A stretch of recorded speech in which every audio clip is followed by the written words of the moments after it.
السلام علیکم پیارے دوستو، میں آج آپ کی خدمت میں حاضر ہوں۔ آج اس ویڈیو کا ٹاپک ہے کہ جن حضرات کے ڈاکومنٹس گم ہو جاتے ہیں یا چوری ہو جاتے ہیں، تو اس صورت میں اگر وہ پاکستان میں ہوں یا اپنے کسی بھی ملک میں ہوں تو ان کو کیا کرنا چاہیے۔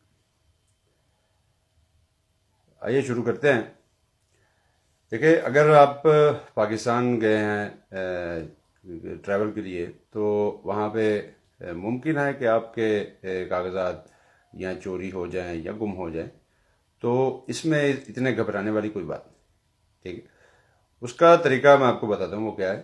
اس کا طریقہ یہ ہے کہ آپ سب سے پہلے پولیس اسٹیشن جائیں، وہ چاہے پاکستان ہو چاہے کوئی بھی ملک ہو، یورپ میں بھی ہو، آپ وہاں پہ بھی سب سے پہلے جائیں گے، وہاں پہ پولیس اسٹیشن جائیں گے، وہاں سے آپ پولیس رپورٹ کروائیں گے اپنے ڈاکومنٹس گم ہونے کی۔ لیکن ایک بات واضح رہے، سب سے پہلا جو کام آپ نے کرنا ہے، اپنے ڈاکومنٹس کی آپ نے حفاظت تو خود ہی کرنی ہے، یہ بات تو کلیئر ہے۔ لیکن جب بھی آپ ٹریول کرتے ہیں تو ایک بات ضرور یاد کیے رکھے میرے بھائیوں، کہ اپنے جو کاغذات ہیں ان کی فوٹو کاپی وہ جہاں پہ آپ رہتے ہیں وہاں محفوظ کر لیں۔ ادروائز اپنے ٹیلی فون میں، اپنے سیل فون میں ان کی پکچرز جو ہے وہ ان کی فوٹو بنا کے وہ اسے سیو کر لیں۔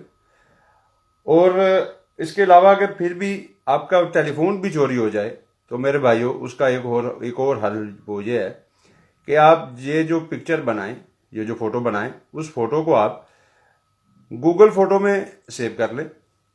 گوگل فوٹو کے علاوہ اور بھی جتنی اپلیکیشنز ہیں ان میں اسے آپ سیو کر لیں، تاکہ آپ کو اپنا جو گوگل اکاؤنٹ ہے آپ اسے انٹرنیٹ پہ کسی بھی نیٹ کیفے پہ جیسے بھی آپ کے پاس جو بھی سہولت موجود ہے اس سے آپ اسے کھولیں تو آپ کو وہ مل جائے گا، تاکہ آپ کو دشواری نہ ہو۔ وہ آپ کے ڈاکومنٹس یعنی کہ آپ کی سوجورنو بھی ہو سکتی ہے، وہ آپ کا کودیچے فسکالے بھی ہو سکتا ہے، وہ آپ کا کارتا دی ایڈنٹیتà بھی ہو سکتا ہے، وہ آپ کا پاسپورٹ بھی ہو سکتا ہے، ٹھیک ہے۔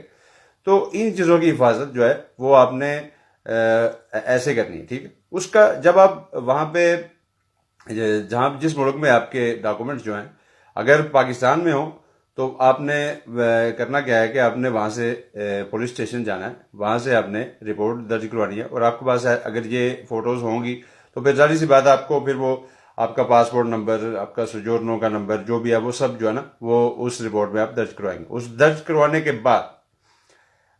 بعد آپ جائیں گے اٹالین کونسلیٹ میں، اٹالین ایمبیسی میں۔ اس کا طریقہ کار کیا ہے کہ کافی بھائی ایسے ہیں جنہیں معلومات بہت کم ہے، تو اس کا طریقہ یہ ہے کہ آپ ان کی ویب سائٹ پہ جائیں، چونکہ وہاں سے آپ کو اپوائنٹمنٹ لینی پڑے گی۔ اٹالین ایمبیسی کی آپ ویب سائٹ پہ جائیں، تو اگر ممکن ہے، دیکھیں یہ تو پاکستان کی بات ہے نا، باقی جو ممالک ہیں ان کا اگر آپ ڈائریکٹلی بھی جا سکتے ہیں تو پھر آپ وہ جو لا سپورٹ ہے وہ لے کے وہاں پہ چلے جائیں، ٹھیک ہے۔ تو اس کا طریقہ کار یہ ہے۔ پھر اس کا کیا ہوگا، پھر آپ کو وہ ایک ویزا ایشو کریں گے جس کا نام ہے ری انگریسو۔ ری انگریسو کا مین ہے ری انٹری۔ آپ کو وہ ری انٹری جو ہے وہ ملے گی اٹلی کے لیے، وہ ویزا ملے گا۔ لیکن اس کا آپ کو ایک بات میں اور واضح کر دوں، اس کا تعلق تھوڑا سا بیوروکریسی سے ہے، یعنی کہ بیوروکریسی سے مراد کے جو کاغذی کاروائی انہوں نے کرنی ہے اس کا جتنا ٹائم لگتا ہے یہ مجھے نہیں پتا۔ وہ 1 مہینہ لگ سکتا ہے، 2 لگ سکتے ہیں، 3 لگ سکتے ہیں، جتنا بھی ٹائم جو ہے وہ بیوروکریسی کا ان کو چاہیے وہ لگے گا، تو آپ کو جو ہے نا وہ ویزا ملے گا ری انگریسو کا۔ اب آپ نے کرنا کیا ہے، جب آپ کو ویزا ملے ری انگریسو کا، آپ کے پاسپورٹ میں جب ویزا ملے ری انگریسو کا، ری انٹری کا آپ کو ویزا ملے، تو پھر جب آپ نے اٹلی میں انٹر ہونا ہے نا، تو انٹر ہونے سے 8 دن کے اندر یعنی کہ اگر آپ آج انٹر ہوئے ہیں، آج سے لے کے 8 دن کے اندر آپ کو جو ہے نا ڈپلیکیٹ اپلائی کرنی ہے، ٹھیک ہے۔ اپنے ڈاکومنٹس کی ڈپلیکیٹ اس کو اپلائی کرنا ہے۔ اس کے لیے آپ کو کٹ چاہیے۔ یہ سارے ڈاکومنٹس جو ہیں وہ جو آپ نے پاکستان سے یا کسی بھی ملک میں جہاں پہ آپ کے ساتھ یہ حادثہ ہوا ہے تو وہ آپ نے کلیکٹ کر لینے۔ وہ کلیکٹ کرنے کے بعد آپ نے ان کو کٹ فل کر کے اس میں ڈال دینے ہیں، اور کٹ میں جب آپ ڈالیں گے تو اس پہ آپ لکھیں گے، ٹک مارک کریں گے، وہ جو کٹ پوسٹ آفس میں آپ نے بھیجنی ہے اس میں لکھیں گے، اس پہ ٹک کریں گے ڈپلیکاتوں پر، ڈپلیکاتوں پہ آپ کلک کر کے پھر آپ اس کو وہ جو ریکویسٹ ہے وہ جو آپ کی وہ اسے اپلائی کر دیں، ٹھیک ہے؟ تو یہ ہوگا میرے بھائی یہ طریقہ، چونکہ کافی ہمارے دوست ایسے ہیں جو ایسے حادثات سے درپیش ہیں، تو میرا کام تھا آپ کو گائیڈ کرنا، آپ کی رہنمائی کرنا۔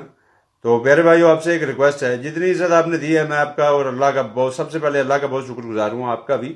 تو برائے مہربانی جب بھی آپ کے پاس ایسی ویڈیوز آتی ہیں جن میں آپ کو انفارمیشن ملتی ہے، تو میرے بھائی آپ بھی یہ کام دوسرے لوگوں تک بھی پہنچاؤ، یہ میسج دوسرے لوگوں تک بھی پہنچاؤ، تاکہ جیسے آپ کی رہنمائی ہوئی ہے اسی طرح کسی اور کی بھی ہو، تاکہ جو آدمی پریشانی میں ہے اس کا وہ جو سٹریس لیول ہے وہ کم ہو جائے۔ دیکھیں، اگر آپ کسی کی رہنمائی کر دیں گے، کسی کو آپ دلی خوشی دے دیں گے، آپ کسی کی ٹینشن ختم کر دیں گے، تو میرے بھائیوں اس سے بڑا صدقہ جاریہ اور کیا ہو سکتا ہے؟ ٹھیک ہے؟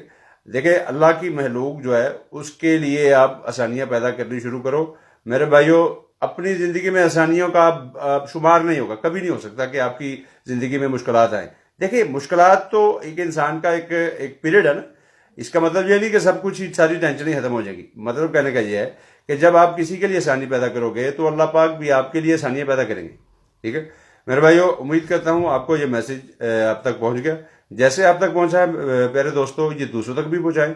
انشاءاللہ پھر ملاقات ہوگی۔ اللہ حافظ، السلام علیکم، پاکستان زندہ باد۔